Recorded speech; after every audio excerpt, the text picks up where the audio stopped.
the aspiration was a skyline with neon lights underneath it. Now the aspiration is possibly a supercar, but possibly even to be a billionaire. Need knowledge, no time. A podcast that will limitless your flippin' brain. The Fast and the Furious. Has it changed your life? How many movies are there? 8? No way. More than 8? I think like 12 or something. I haven't seen Okay, them all. you keep talking and let me check how many Fast and many the Furious Fast and the films there are. Okay, so when I was young and the first Fast and the Furious came out, it blew my mind. I loved it.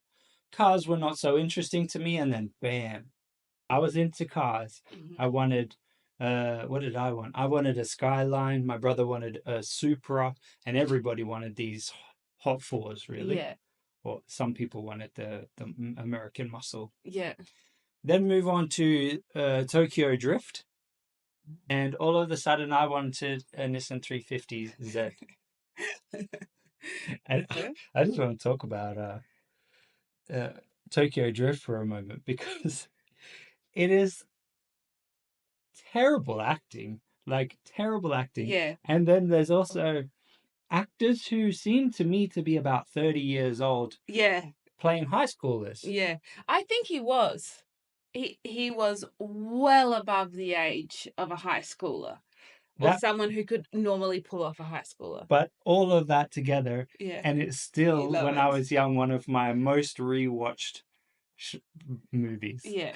And even now, it continues to bring a smile to your face. Yeah, like, you're not watching I still watch it. Yeah. It's ridiculous, but I still watch it. Let me tell you, Jess, just quickly to fill in a fact from ChatGPT, there are 11 main Fast and the Furious films, and then there's been one spin-off, The Hobbs and Shaw.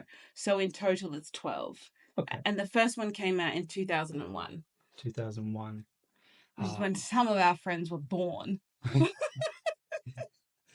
The first one was arguably the best, I think. The first, second, and third.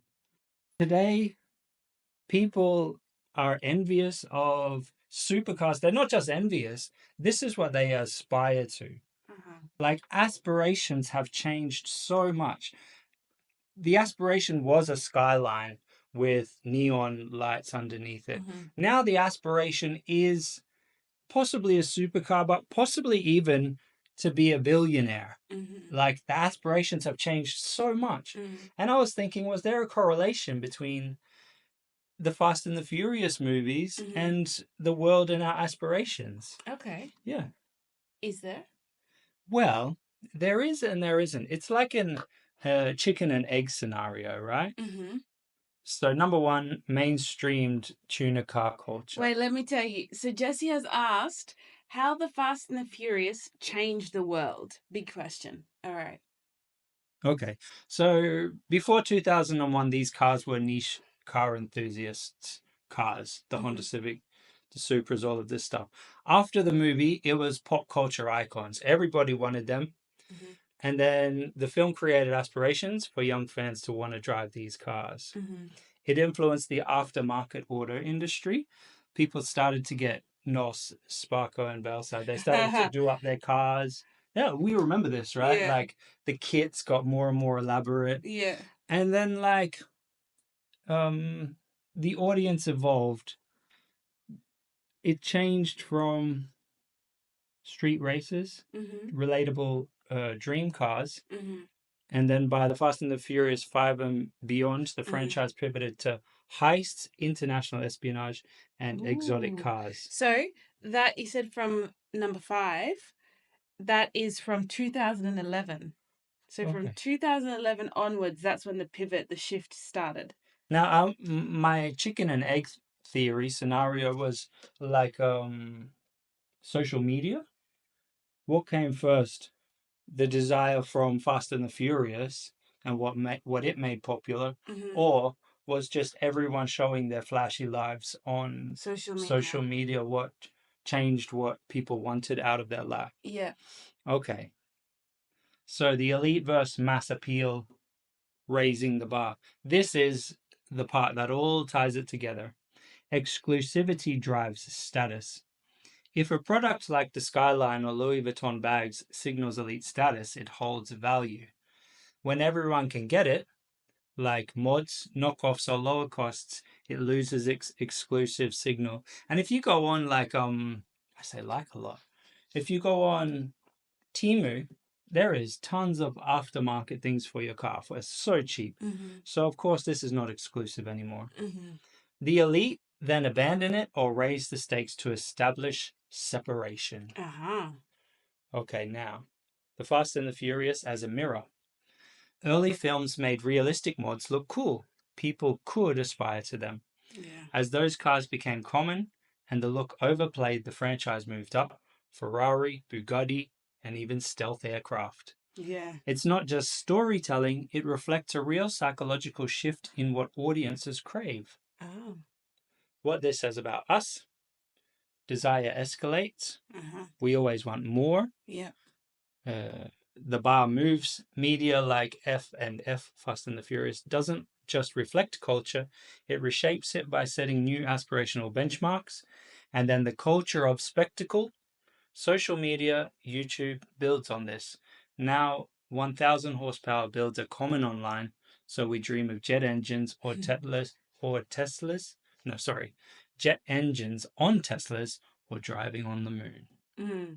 Yeah, I suppose I've never aspired and still don't aspire to have any particular type of car, but I would say the beginning Fast and the Furious films, I saw them as like, wow, these are cars that I see in my day-to-day life, but I never saw them like that souped up, which is Ah, or like all the mod you're right. cons Yeah. and the neo lights and even like the paintwork that was on all those cars. Mm. I saw Skyline, like Nissan Skylines and whatever they were, but not like that.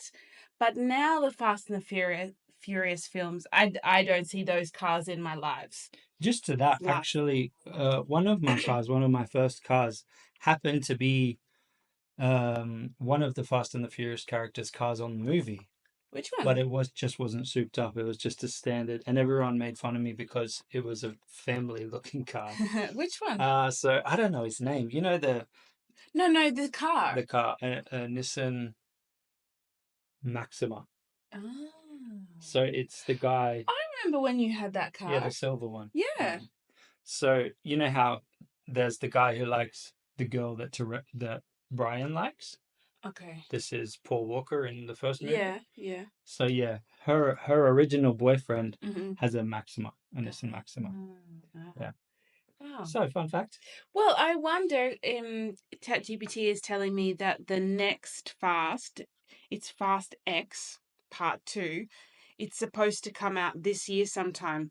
It'll be interesting to contrast the ratings, like the box office results from like let's say the first portion of Fast and the Furious from 1 to 5 and then like 6 onwards Yeah. because yeah, it did become a thing like to get more and more ridiculous. And I suppose to get more ridiculous, they had to up the scales each time. You know, when you just said about putting a jet engine on a Tesla or something, like they had to get more and more ridiculous. Yeah.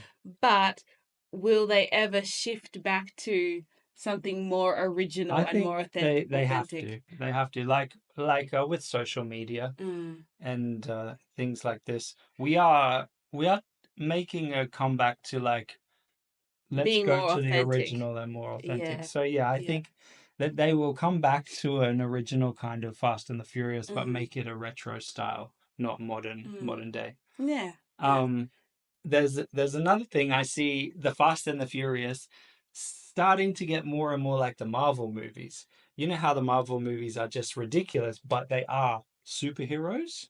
Yeah. And then you see Toretto literally punching walls and having cement Oh, blast out, and okay. yet his fist Yeah, it's doesn't split, no undamaged. blood. Yeah, Yeah. yeah, yeah. I think that I really saw that in was it the introduction of The Rock into it when like Yeah, Toretto and The yeah. Rock were fighting and it was just, yeah, they were both completely unharmed, yet it was incredibly aggressive with one another. Yeah. I also think that people like The Rock, they There's no facts behind this. This is just my opinion, Yeah. and I would like to know if there's any reality to it. But people like The Rock start to believe that in themselves are these characters, and that there is a piece of superhero about them. Oh yeah, 100%. That being said, I am a massive fan of The Rock. I think that The Rock was an awesome addition to Fast and the Furious. What is the other actor? This is so Hobbs and Shaw. Hobbs is The Rock, right? Yeah. No, Or no. is he Shaw? I What I thought want he to was say neither. is this new guy, the British guy who has always been in some From the other. transporter. Yeah, I don't think he's been such a great addition because I like that The Rock is known for, like, Ridiculousness. yeah, and that was his background before ever becoming a Ah, movie yes. star, Yes. is that he portrayed like this over the top character. And it was cool. Like, he knew he was doing it and he loved doing that. And now he does that on the big screen. But this other guy, what's his name, Jess? I don't know Somebody how we tell can't us. think of his name. Oh, He's so. ChatGPT, because we need knowledge, but we don't have All time. right, so we'll do that as we move on. Also, that now that you bring that up, Fast and the Furious is reminiscent of WWE or World Wrestling, whatever it's called, Yes. because it is. Yeah, it's ridiculous. Okay, so it's Jason Statham. That's That's it. who we're trying Jason to. Statham. Jason Statham. Okay. Uh-huh.